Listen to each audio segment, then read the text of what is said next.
Nação alvinegra, prepare o seu coração porque o vídeo de hoje é daqueles que entram para a história.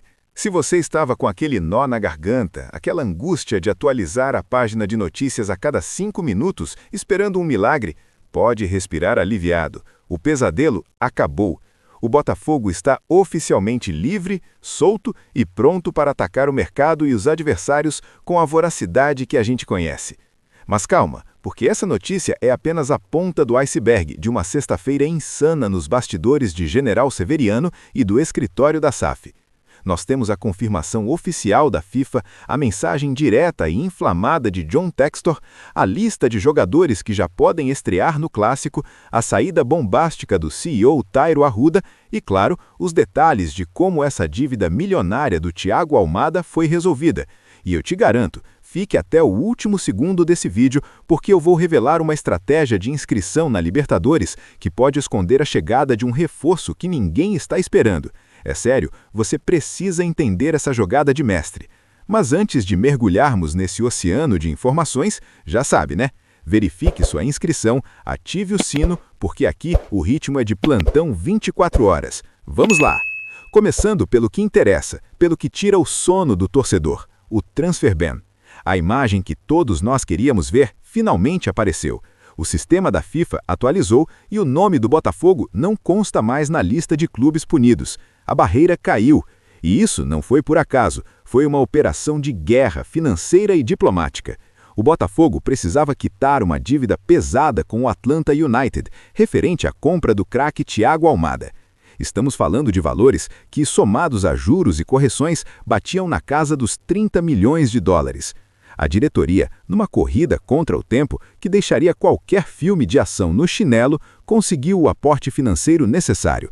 Foi pago a primeira parcela de 10 milhões de dólares, o que, pelo acordo firmado com a Liga Americana, já era suficiente para retirar a punição.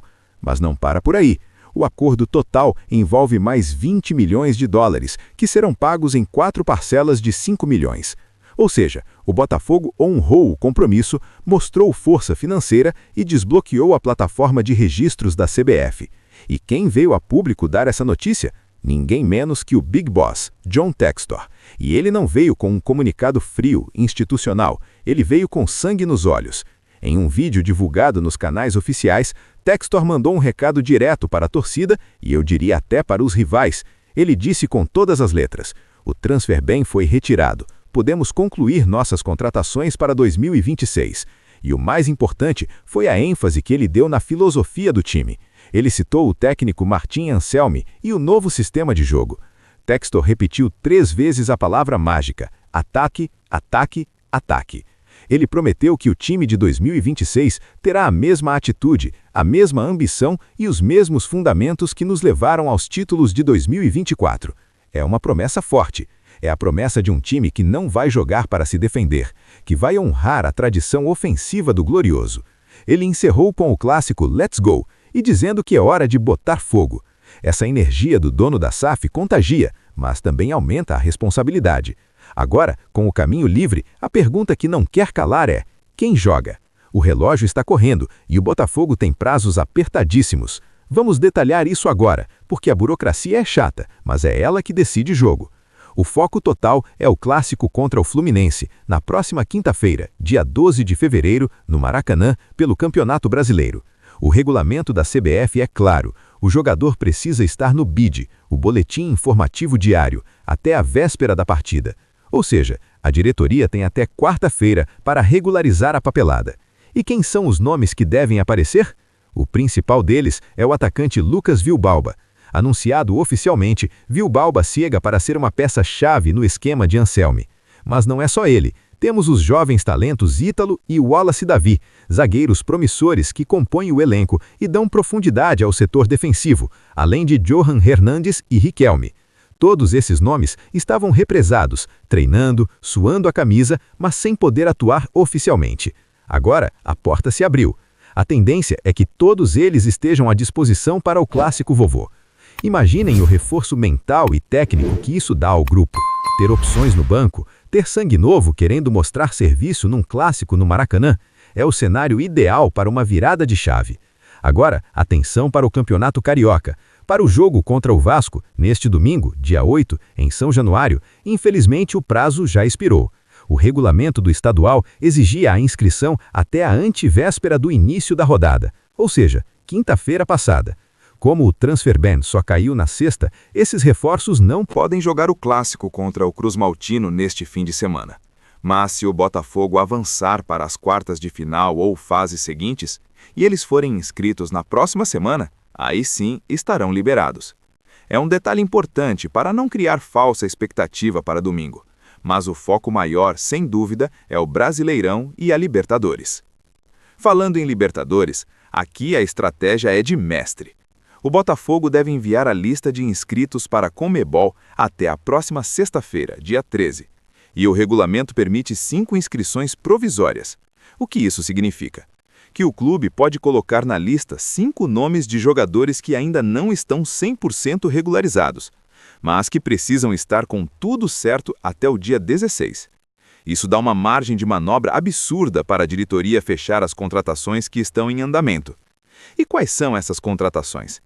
As fontes indicam que 2 nomes estão muito, mas muito avançados. Di Cesare, zagueiro do Racing, e Christian Medina, volante do Estudiantes. Se esses caras chegarem, o nível do elenco sobe de prateleira. Di Cesare é aquele zagueiro firme, argentino, que não brinca em serviço, ideal para a Libertadores. Medina é o motorzinho, o volante que morde e sai jogando. Com o transfer ban resolvido, a caneta da diretoria volta a ter tinta para assinar esses contratos. A expectativa é que, com o dinheiro do aporte liberado e a credibilidade de volta no mercado, esses negócios sejam selados nas próximas horas ou dias. E aproveitando esse momento de expectativa e de novos nomes chegando para vestir a camisa mais tradicional do mundo, eu quero saber de você, que está aí do outro lado da tela, vivendo essa montanha-russa de emoções com a gente. Deixe nos comentários o seu nome e de qual cidade você está acompanhando para eu te responder e a gente interagir. Eu leio todos os comentários e é incrível ver a força da torcida alvinegra espalhada pelo Brasil e pelo mundo.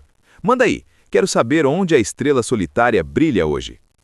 Agora, nem tudo são flores e contratações. O dia também foi marcado por um terremoto político na estrutura da SAF. Tivemos despedidas importantes. A mais impactante, sem dúvida, foi a de Tairo Arruda, o CEO da SAF. Tairo não era apenas um executivo, ele estava no projeto desde o início, foi um dos arquitetos da venda para John Textor junto com a Matix Capital.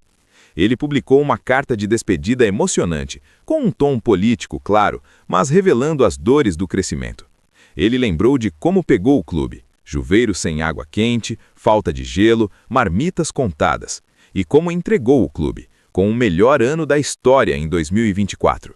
A saída dele, segundo as informações de bastidores, se deu por um desgaste na relação com John Textor, especialmente divergências sobre a forma como o aporte financeiro, esse mesmo que salvou a gente do transfer ban, estava sendo conduzido. Havia um receio sobre os riscos da operação. No fim, a visão do dono prevaleceu e Tairo pediu para sair. Na carta, ele usou a metáfora da fênix alvinegra, que cai, sente o golpe, mas sempre levanta. É uma mensagem forte. Junto com ele, saiu também Eduardo Iglesias, diretor de negociação. É uma reformulação profunda na cabeça da gestão. Isso gera incerteza? Gera. Mas também mostra que Textor está centralizando as decisões ou buscando perfis que se alinhem 100% com a nova fase, a fase de 2026, a fase do ataque total. E quem ganha força nessa história? Danilo Caixeiro. Sócio de Tairo na Matix, Danilo é o atual diretor-gerente e, segundo o jornal O Globo, deve ficar ainda mais próximo de Textor. Ele é o elo de confiança que resta da estrutura original de venda da SAF. Textor agora tem o caminho livre para colocar um novo CEO de sua total confiança, talvez alguém com uma visão mais internacional ou mais agressiva de mercado. Mas nem só de saídas vive a diretoria. Uma notícia que trouxe alívio imediato foi a permanência de Alessandro Brito. Para quem acompanha o dia a dia, sabe que o Brito é o cérebro por trás da montagem do elenco. Ele chegou como head scout em 2022. Conhece o mercado sul-americano como a palma da mão e foi fundamental para garimpar os talentos que hoje valem milhões. Ele recebeu propostas do Brasil e do exterior, propostas pesadas, mas decidiu ficar. Ele está prestigiado, é o homem de confiança de Textor do futebol. A permanência de Alessandro Brito é a garantia de que o projeto esportivo não vai sofrer uma ruptura brusca. A inteligência de mercado continua.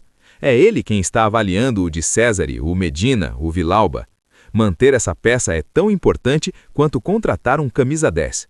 Portanto, o saldo dessa sexta-feira louca é extremamente positivo, apesar das turbulências. O clube pagou o que devia, o clube pode inscrever jogadores. O dono do clube reafirmou a ambição de títulos e o estilo ofensivo. E a estrutura de futebol com Brito e Anselmi segue firme. O torcedor pode olhar por clássico contra o Fluminense com outra perspectiva. Não vamos entrar em campo apenas para cumprir tabela ou com um time remendado por força maior.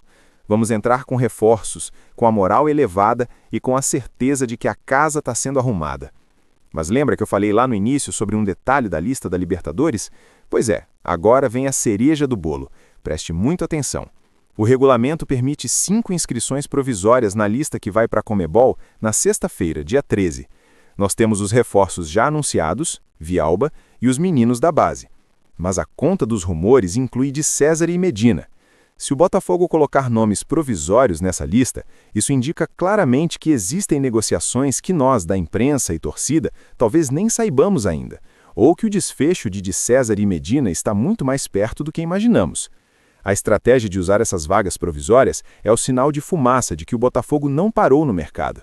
Pode haver uma surpresa de última hora, um nome de peso para fechar o elenco da Libertadores. A diretoria está trabalhando em silêncio, mas o movimento de abrir essas vagas provisórias denunciaria a intenção de trazer alguém até o dia 16, data limite para regularizar.